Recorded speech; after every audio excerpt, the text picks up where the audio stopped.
বাঙালি খাবার এই কথাটি শুনতেই যে জিনিসটি সবার আগে মাথায় আসে তা হলো সর্ষে ইলিশ, লুচি ঘুগনি কিংবা রসে টইটম্বুর রসগোল্লা। এইদিকে যদি রসগোল্লার কথা বলি তাহলে বাঙালির জীবনযাপনের আঙ্গাঙ্গিকভাবে জড়িয়ে আছে চিরকাল চির পুরাতন। বিয়ের অনুষ্ঠান হোক কিংবা জন্মদিন, বাঙালির শেষ পাতে একটু মিষ্টি না হলে ঠিক জমে না। হরেক রকমের সেই মিষ্টির ভিড়ে রসগোল্লা থাকলে তো কথাই নেই। তবে এই রসগোল্লার আবিষ্কার নিয়ে রয়েছে এক বিস্তর মতবিরোধ। কেউ বলে এটি বাংলার মিষ্টি, আবার কেউ ওড়িশার। অনেকের মতে এই মিষ্টির বয়স 170 বছর, আবার কেউ দাবি করে এর থেকেও কম, 150 বছর। চলুন এই ভিডিওতে এই রসগোল্লা নিয়েই কিছু তথ্য জেনে নেওয়া যাক।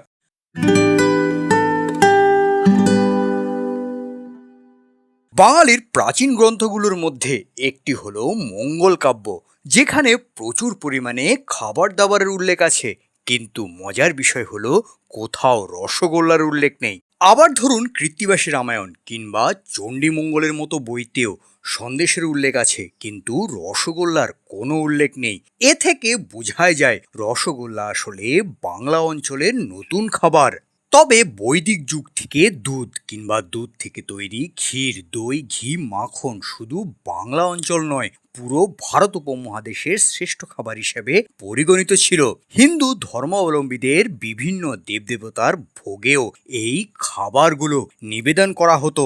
তবে এখানে একটি মজার বিষয় হলো, অনেকে দাবি করেন প্রাচীন ভারতবর্ষের মানুষ নাকি ছানা তৈরি করতেই পারতো না। তাদের মতে পর্তুগিজরা যখন ভারতবর্ষে 1512 সাল নাগাদ আসে, তখন অন্যান্য সংস্কৃতির আদান প্রদানের মতোই বাংলা অঞ্চলের মানুষ তাদের কাছ থেকেই ছানার ব্যবহার শেখে। এই দাবির উপর ভিত্তি করে বাংলাদেশের অনেক ঐতিহ্যবাহী মিষ্টি ব্যবসায়ী এবং রসগোল্লা ভক্তরা বিশ্বাস করেন বাংলাদেশের কারিগরদের হাতেই রসগোল্লার জন্ম।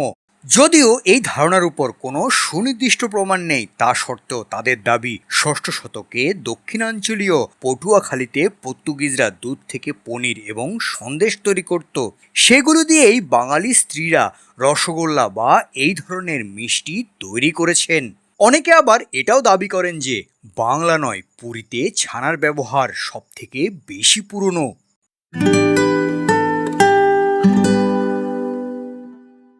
পুরীর তথ্য অনুযায়ী আজ থেকে প্রায় 7000 বছর আগে ভগবান জগন্নাথ দেব স্ত্রীকে না জানিয়ে রথ নিয়ে বেরিয়ে পড়েন। আর এই কারণেই তার স্ত্রী লক্ষ্মী মাতা খুবই রুষ্ট হন।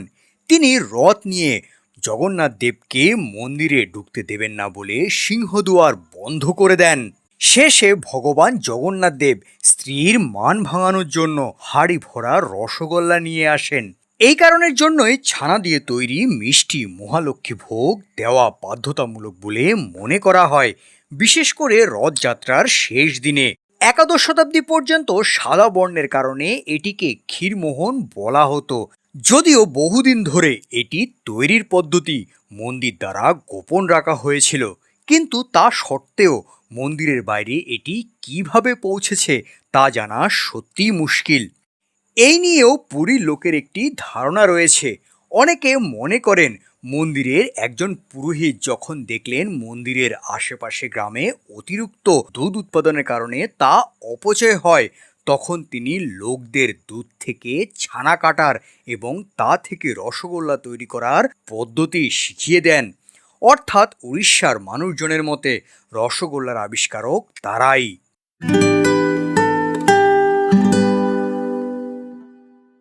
এ তো গেল উড়িষ্যার যুক্তি, কিন্তু বাঙালি এই তথ্য সম্পূর্ণভাবে অস্বীকার করে। বাঙালিদের যুক্তি অনুযায়ী ভগবানকে এমন কোনো ভোগ দেওয়াই যেতে পারে না যা কিনা সম্পূর্ণরূপে শুদ্ধ নয়। আসলে রসগোল্লা, যার প্রধান উপকরণ ছানা আর যেটা দুধের বিকৃতজাত বস্তু, তাই এটা দেবভোগ্য হিসেবে কখনোই হতেই পারে না। এছাড়া ভগবান কৃষ্ণের 56টি ভোগের মধ্যে দুধ, দই, মাখন, ঘি প্রভৃতির উল্লেখ থাকলেও রসগোল্লার কোনো রকম উল্লেখ নেই। বাঙালিদের মধ্যে এই রসগোল্লার আবিষ্কার নিয়ে দুটি তথ্য রয়েছে। প্রথমটি মতে রসগোল্লার আবিষ্কার হলেন কলকাতার নবীনচন্দ্র দাস। তিনি 1868 সালে রসগোল্লা আবিষ্কার করেছেন। 1864 সাল নাগাদ নবীনচন্দ্র দাশের প্রথম মিষ্টির দোকান ছিল জোড়াসাঁকোয়। তবে ব্যবসা খুব একটা ভালো না চলায় তিনি 2 বছর পর ওই দোকানটি সরিয়ে নিয়ে এসে বাগবাজারে আবার আরেকটি মিষ্টির দোকান দেন। আর সেখানেই 2 বছরের চেষ্টায় 1868 সালে তিনি তৈরি করেন রসগোল্লা। অল্প দিনের মধ্যেই বাঙালিদের কাছে নবীনচন্দ্র দাশের এই আবিষ্কারটি খুবই বিখ্যাত হয়ে যায়। শুধু তাই নয়, তিনি এটি কিভাবে তৈরি করে তা অনেক লোককে যেচে জানিয়েছেন। তিনি বিশ্বাস করতেন তার উদ্ভাবনা তখনই সফল হবে যখন এটি সারা দেশের মানুষের কাছে পৌঁছে যাবে। সেই দিক থেকে বলতে গেলে বাংলার রসগোল্লার জনক শ্রী নবীনচন্দ্র দাশ।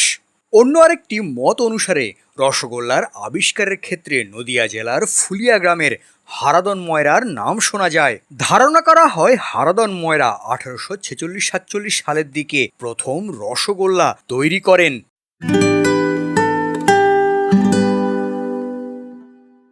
বিভিন্ন যুক্তিতর্কের রাশি টানাটানির শেষে পশ্চিমবঙ্গ 2015 সালে রসগোল্লার জিওগ্রাফিক্যাল ইন্ডিকেশনের জন্য অর্থাৎ জিআই ট্যাগের জন্য আবেদন করে এবং 2017 সালের 14 নভেম্বর বাংলার রসগোল্লা জিআই স্ট্যাটাস লাভ করে।